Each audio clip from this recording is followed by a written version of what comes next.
লেখিকা অনিন্দিতার চেনা।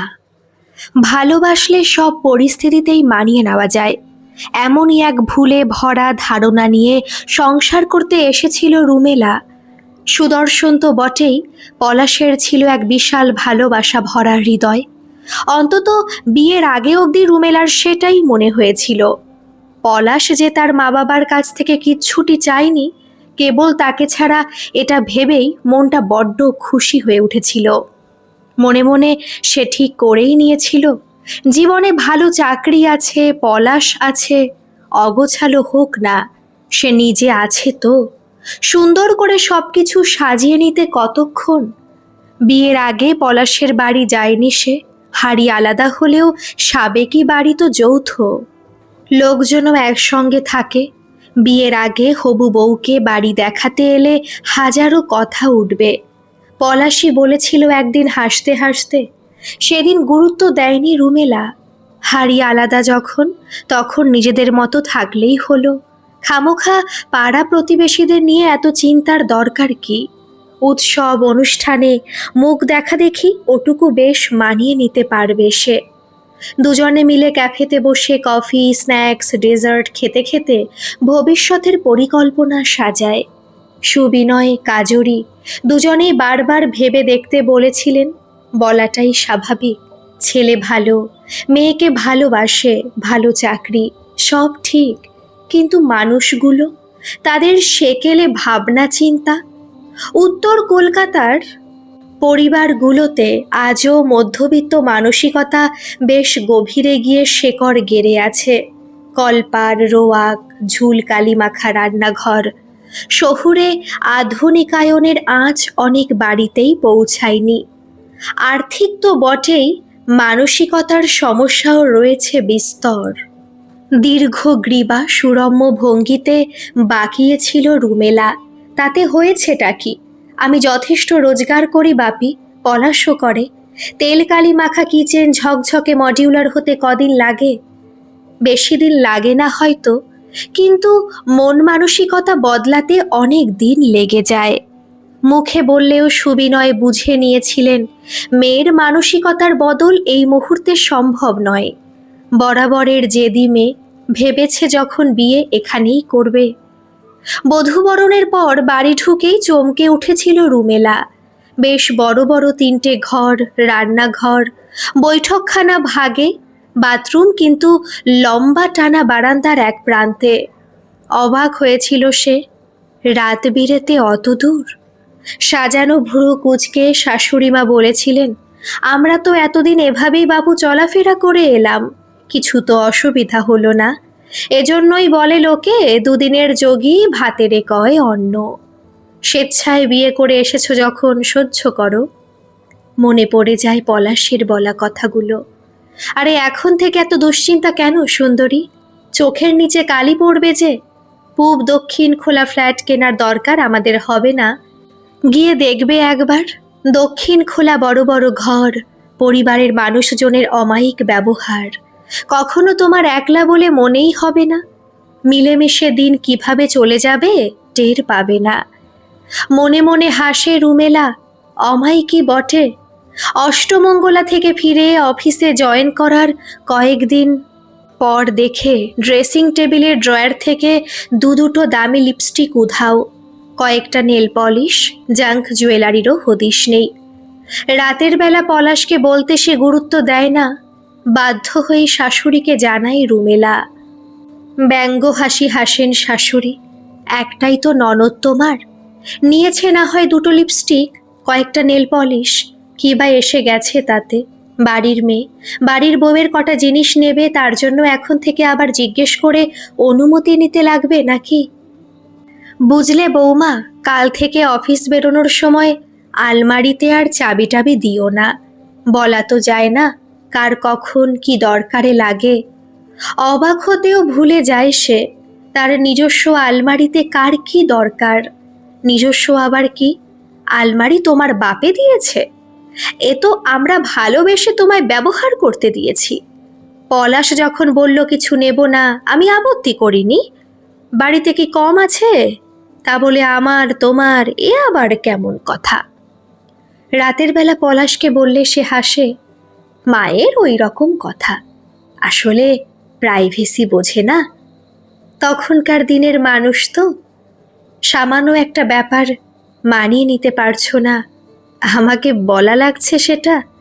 পলি তো এখনো ছোট, তোমার বোন হলে একইভাবে আপত্তি করতে। বোঝাতে পারে না রুমেলা, ব্যাপারটা বোন ননদের নয়, ব্যাপারটা হাইজিনের। সিঙ্গেল চাইল্ড সে, নিজের ঠোঁটের জিনিস, নিজের পরনের জিনিস অন্যের সঙ্গে শেয়ারে পছন্দ নয়। পরের দিন অফিস যাওয়ার আগে চলে যায় বাবার ফ্ল্যাটে। গয়নার বাক্সটা মার হাতে তুলে দিয়ে অফিসের উদ্দেশ্যে বেরিয়ে যায় সে। স্থির দৃষ্টিতে কাজরি তাকান মেয়ের দিকে। যেমন কখনো অন্যায় করো না, তেমনি অন্যায় সহ্য করার ভুলও নয়। যেন কেউ তোমার কাছ থেকে অতিরিক্ত সুযোগ না নিতে পারে, মনে রেখো। কয়েকদিন বাদে বাড়ি ফিরে শাশুড়ির থমথমে মুখ দেখে সে। বিয়ের গয়নাগুলো আলমারিতে নেই কেন? কোথায় রেখেছো তুমি? আপনি কিভাবে জানলেন যে গয়না নেই? আলমারি খুলেছিলেন বুঝি? কাজরির কথাটা মনে পড়ে যায় রুমেলার। দিনের পর দিন চুপ করে থাকলে এরা আরও পেয়ে বসবে। ধরে নাও খুলেছিলাম, বাড়ির আলমারি, আগেই তো বলেছি। এখন তোমার থেকে অনুমতি নিয়ে খুলতে হবে নাকি? বাপের বাড়ি থেকে তো একটাও ফার্নিচার দেয়নি, না তেমন গয়নাগাটি। কটা মোটে ফঙ্গবেনে গয়না, তাই আবার মুখে বড় বড় কথা। সোজাসুজি তাকায় সে পলাশের দিকে, চোখ নামিয়ে নেয়। স্পষ্ট বোঝা যায় তার সম্মতি আছে। ওর দিকে তাকিয়ে কি লাভ? এ বাড়ির মালকিন আমি, যা বলবো তেমনটাই হবে। নির্ঘাত গয়নাগুলো বাপের বাড়িতে রেখে এসেছো, কালকেই নিয়ে আসবে। কালকে মানে কালকে? কি অলক্ষণে মেয়ে মানুষ, ঘর থেকে সোনা সরিয়ে ফেললে? অলক্ষণ অলক্ষণ। এতক্ষণে পলাশ মুখ খোলে, বাদ দাও না মা, পরে না হয়। তুই চুপ কর। বিনার ধমকে ওঠে। রুমেলা তাকায় পলাশের দিকে। মনে পড়ে যায় হানিমুনে যাওয়ার প্রস্তাব কিভাবে নাকচ করেছিল সে। মা বোনের দোহাই দিয়ে ওরা নাকি জীবনে কোথাও ঘুরতে যায়নি, এখন দুজনে একা একা গেলে। পরের দিন গয়না আসে না, আসে এক প্রকাণ্ড আলমারি। বিনা স্তম্ভিত হয়ে যায়। এমনটা সে আশা করেনি। বেশ বুঝতে পারে এ মেয়ে বাড়িতে থাকলে সংসারে রাশ আলগা হতে বাধ্য। রাতে পলাশ ফিরে ঝকঝকে আলমারি দেখে অবাক হয়। তুমি আবার নতুন ফার্নিচার? নিজের প্রাইভেসি রক্ষা করতে ভালোবাসি, তাই আশা করি এরপর চাবি দেওয়া নিয়ে কোনো রকম সমস্যা হবে না। কিন্তু সমস্যা হলো, নিজের চেনা গড়ে এহেন আক্রমণ যে মেনে নেবেন না, বাণী দেবী সেটা জানাই ছিল। কয়েকদিনের মধ্যে রান্নাবান্নার সমস্ত দায়িত্ব চাপিয়ে দেওয়া হলো রুমেলার কাঁধে। চাকরি করে অত কিছু একাকী সামলানো তার পক্ষে সম্ভব নয় জেনেও। কিছুদিন চেষ্টা করার পর সর্বক্ষণের জন্য একজন হেল্পিং হ্যান্ড রাখতে চাইল রুমেলা। ঝামেলার সূত্রপাত হলো এভাবেই। ক টাকা রোজগার করো বৌমা, যে কাজের লোকের পেছনে মাসে এতগুলো করে টাকা উড়াতে হবে? আবার শুনলাম নাকি আমাদের সাবেকি রান্নাঘর বদলাতে চাইছো। তোমার সমস্যাটা কি বলবে? এই বাড়িতে যেমন ঠিকই কাজের লোক আছে, তেমনই থাকবে।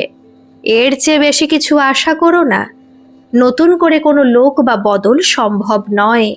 মন দিয়ে শুনে নাও আমার কথাগুলো। আলাদা ফ্ল্যাট কেনার কথা বলতেই পলাশ হেসে উড়িয়ে দিল। দিব্যি তো চলছে সব, একটু মানিয়ে গুছিয়ে নিতে আর কদিন। তুমি তো জানো সামনেই পলির বিয়ে, অনেক টাকা পয়সা দরকার। ফালতু পয়সা করে নষ্ট করলে চলবে? নিশ্চয়ই তুমি সাহায্য করবে, কিন্তু তোমার বাবা, মেয়ের দায়িত্ব তো তারও। হঠাৎই রুমেলার ওপর রেগে ওঠে পলাশ। বাবা আমায় খাইয়েছে পড়িয়েছে রুমেলা, দিনের পর দিন খেয়ে না খেয়ে মানুষ করেছে। আজ বাবার হাত খালি বলে আমি বোনের বিয়েটা জমকালো করে দেব না? হয় কখনো? একটু থেমে বলে সে, লাখ পাঁচেক দিতে পারবে?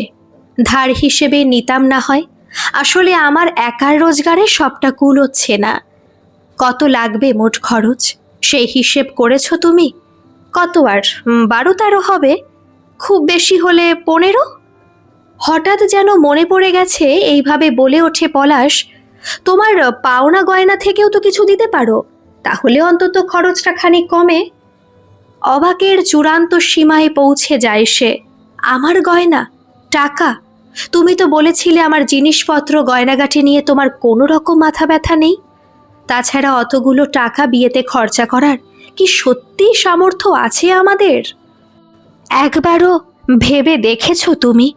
সামনেই আমরা ভবিষ্যৎ শুরু করতে চলেছি। সন্তান, স্কুল, পড়াশোনা, খরচ ক্রমশই বাড়বে।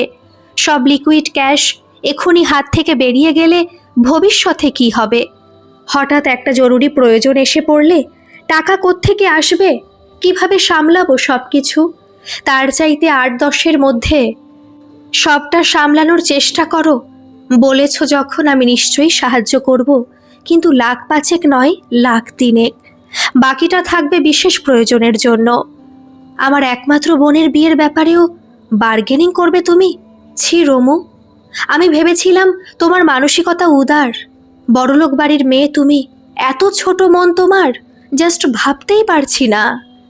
লাগবে না তোমার টাকা, দরকারে আমি লোন নেব, কিন্তু পলির বিয়ে জমকালোভাবেই দেব। তুমি দাঁড়িয়ে দাঁড়িয়ে দেখো না হয়। তারপর শোধ করবে কিভাবে? ঠান্ডা স্বরে বলে সে। অলরেডি পড়ার সময় যে লোন করেছো তারটাই শোধ করছো চাকরি করে। টাকা তুমি দিচ্ছ না যখন, ওসব ব্যাপার নিয়ে তোমার মাথা ঘামানোর দরকার নেই। ভালো কথা, এই বাড়িটা যখন তোমার নয় তখন দুমদাম কিছু পরিবর্তনের চেষ্টা না করাই ভালো। পাশ ফিরে শুয়ে পড়ে পলাশ, উত্তরের প্রতীক্ষা না করেই। টুপটাপ নোনা জল গড়িয়ে পড়ে বিছানায়। পরের দিন শাশুড়ি যেন শুনিয়ে শুনিয়েই বলেন, বিয়ের পর বউ মানুষ সংসারের জন্য কত স্যাক্রিফাইস করে, আর এই বাড়ির বউকে দেখো, সামান্য দুটো গয়না দিতে পারে না, ননদকে পরিবারের সাহায্য হবে সেই কথা ভেবে। আবার ছেলে বলে কিনা বড়লোক বাড়ির মেয়ে, মনটাই আলাদা। বড়লোকই বটে, এমন বড়লোক যে পাই পয়সার মায়া ছাড়তে পারে না। আমার ছেলেটাই আসলে বোকা, বিয়ে করলো অথচ কিচ্ছুটে নিল না। বউ নাকি বন্ধু, বিপদে আপদে পাশে থাকবে, থাকলো পাশে তোর। থমথমে মুখে বেরিয়ে যায় রুমেলা।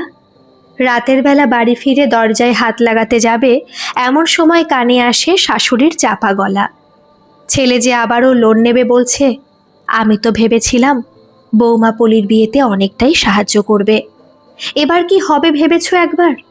ওই মেয়ে কি চিরকাল আমাদের ঘাড়ে বসে দাড়ি উপড়াবে? অসহ্য লাগছে আমার। বাবু কেন যে এখনো সব সহ্য করছে, আমি হলে কবেই ঘাড় ধাক্কা দিয়ে। নিজের দরকারি জিনিসপত্র আর সার্টিফিকেটগুলো গুছিয়ে নেয় রুমেলা। কেউ ঘাড় ধাক্কা দেওয়ার আগে নিজে বেরিয়ে যাওয়াটা নিজের সম্মানের জন্য ভালো বুঝে। কাজরি দেবী এবারেও মেয়ের মুখের দিকে তাকায়, কিছু জিজ্ঞেস করেন না, যেন তিনি আগেই জানতেন এমনটাই হবে। মেয়ের পছন্দের চিকেন মাছ রান্না করেন, সময় দেন নিজেকে গুছিয়ে নেওয়ার। পলাশ আসে, একবার আসতে হয় বলেই হয়তো যত্নের কমতি রাখেন না কাজরি। মাছ মাংস সবই রান্না হয় একমাত্র জামাইয়ের অনারে। খাওয়া দাওয়া সেরে সোজাসুজি চলে যায় সে রুমেলার ঘরে। বাধা দেন না তারা। যুক্তি প্রতিযুক্তির এক পর্যায়ে পলাশ রেগে ওঠে। পরিবারের সবাইকে ছেড়ে আলাদা থাকা সম্ভব নয় আমার পক্ষে। হাসে রুমেলা। সেক্ষেত্রে একটাই উপায়, তুমি তোমার মা বাবার কাছে থাকো, আমি আমার। উইকেন্ডের 2টো দিন না হয় নিজেদের মতো করে কাটাবো, তাতে সম্পর্কেও উষ্ণতা থাকবে, অযথা সমস্যাও বাড়বে না। প্রতিদিন অশান্তি করে বেঁচে থাকা আমার পক্ষে সম্ভব নয়। অফিস আছে, প্রজেক্ট আছে, নিজস্ব কাজকর্ম আছে, বুঝতে পেরেছো আশা করি। কয়েক মুহূর্তের জন্য চুপচাপ হয়ে যায় পলাশ। এত ঝামেলার চাইতে মিউচুয়াল সেপারেশন ভালো। তুমি নিজের মতো থাকতে পারবে, আমিও। চুপ হয়ে যায় রুমেলা। এমন কিছু বলবে পলাশ সে কল্পনাও করেনি। সেটাকেই দুর্বলতা ভেবে নিয়ে মনে মনে হাসে পলাশ। সবটাই তোমার উপর নির্ভর করছে। তুমি যেমনটা চাইবে, চাইলে আজই আমার সঙ্গে ও বাড়ি ফিরে যেতে পারো, আমি রাজি। মুখ তোলে রুমেলা। নিজের কানকে বিশ্বাস করতে পারে না পলাশ। কি বললে? তাহলে সব কিছু গুছিয়ে নাও। ফিরে যাব তো বলিনি। মিউচুয়াল সেপারেশনের আইডিয়াটা খারাপ নয়, আমি রাজি। আহত ভঙ্গিতে রুমেলার দিকে তাকায় পলাশ। তুমি আমায় ভালোবাসতে? আজও বাসি, কিন্তু সেই সঙ্গে নিজেকেও একেবারে ভালোবাসতে ভুলে যাইনি। পরস্পরের সম্মতিক্রমে মিউচুয়াল সেপারেশন হয়ে যায়। হাসি মুখে তার বাবুর হাত ধরে রুমেলার সামনে এসে দাঁড়ান বীণা দেবী। তোমার মতো স্বার্থপর মেয়ে যে বাবুর জীবন থেকে এত সহজে গেছে, খুব ভালো হয়েছে। একবার পলির বিয়েটা ভালোভাবে হয়ে যাক, দেখবে বাবুর জন্য আমি কেমন সুন্দরী মেয়ে খুঁজে বের করি। তখন চেয়ে চেয়ে দেখো সে কেমন সুন্দরভাবে সংসার করতে পারে। রুমেলা হাসে। আপনি সংসার করতে দিলে অবশ্যই পারবে। চলে যায় সে, বীণা দেবীকে চুপচাপ দাঁড় করিয়ে রেখে। ভুরু কুঁচকে যায় পলাশের। বুঝতে পেরেও সে যেন কথাটা বুঝতে চায় না। সময় কেটে যায় দ্রুত। ভাবেনি কখনো রুমেলা নতুন করে কোনো মানুষকে ভালোবাসতে পারবে। তাই বাবা মা যখন যখন বিয়ের কথা বলেছে সে না করে দিয়েছে।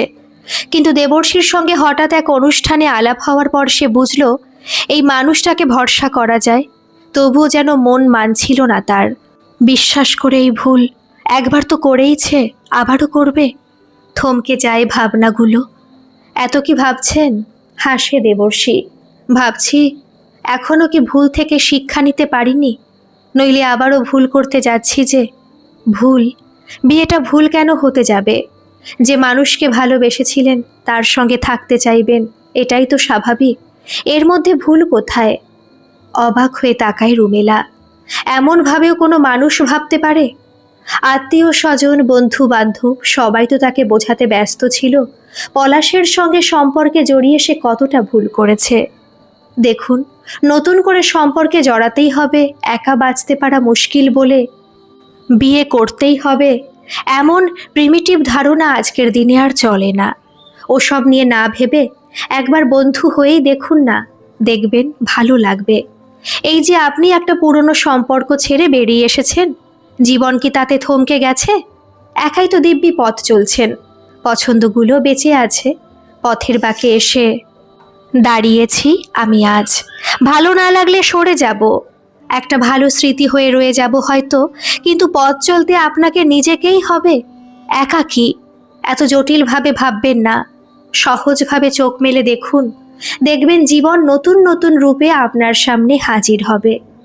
সত্যি করে বলুন তো, জীবনের শেষে কি অবশিষ্ট থাকে স্মৃতি ছাড়া? চোখ তুলে রুমেলা তাকায় দেবর্ষীর দিকে।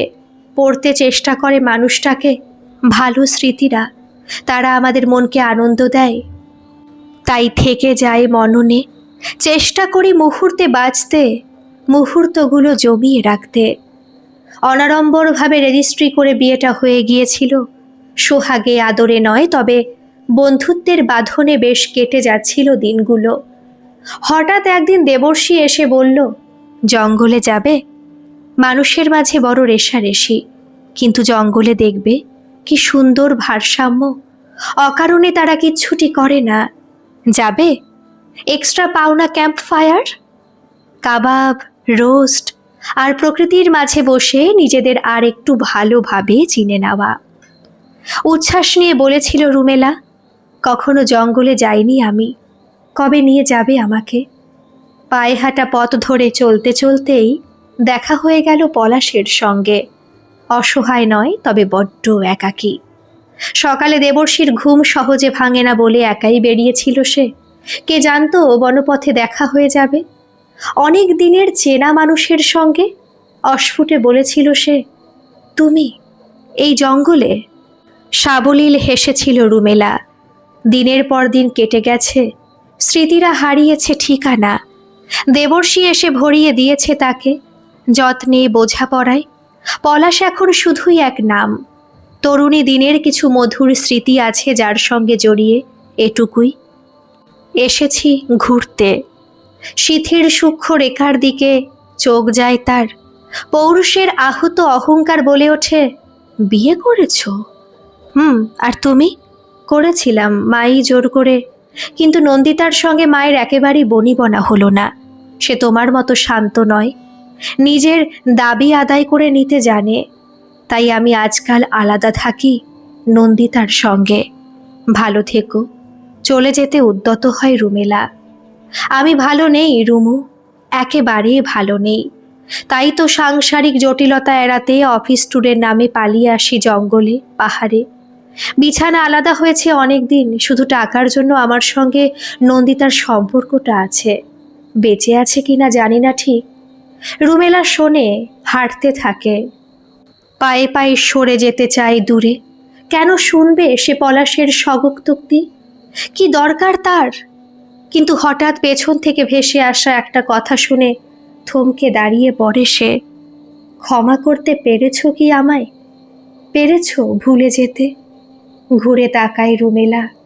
সেদিনের দেবর্ষীর ভঙ্গিতে হেসে বলে, ক্ষমা করে দিয়েছি কবেই।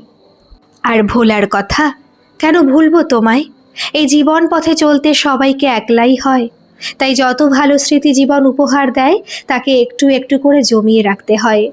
ছোটবেলায় গল্পে পড়া প্যান্ডোরা বক্সের মতো তোমার উপহার দেওয়া ভালো স্মৃতিগুলো জমা থাকবে আমার কাছে, এটুকুই। কিন্তু সেই অতীতের দিকে আর কখনো পিছন ফিরে তাকাবো না। অনেক বদলে গেছো তুমি, রুমেলা। হয়তো। ভোর রাতে টুপটাপ ঝরে পড়া শিশির পায়ে মেখে এগিয়ে যাচ্ছে রুমেলা। নির্নিমেষে সেদিক পানে তাকিয়ে থাকে পলাশ। জীবন যদি ফিরে দেখার সময় দিত, রুমেলাকে নিয়ে সে নতুনভাবে ঘর সাজাতো, মিলিয়ে দিত চাওয়া পাওয়ার হিসেব। আজকের এই গল্পটি আপনাদের কেমন লাগলো বন্ধুরা, অবশ্যই কিন্তু কমেন্ট করে জানাবেন। আর ভালো লাগলে একটা সাবস্ক্রাইব করে আমার পাশে থাকবেন। ধন্যবাদ।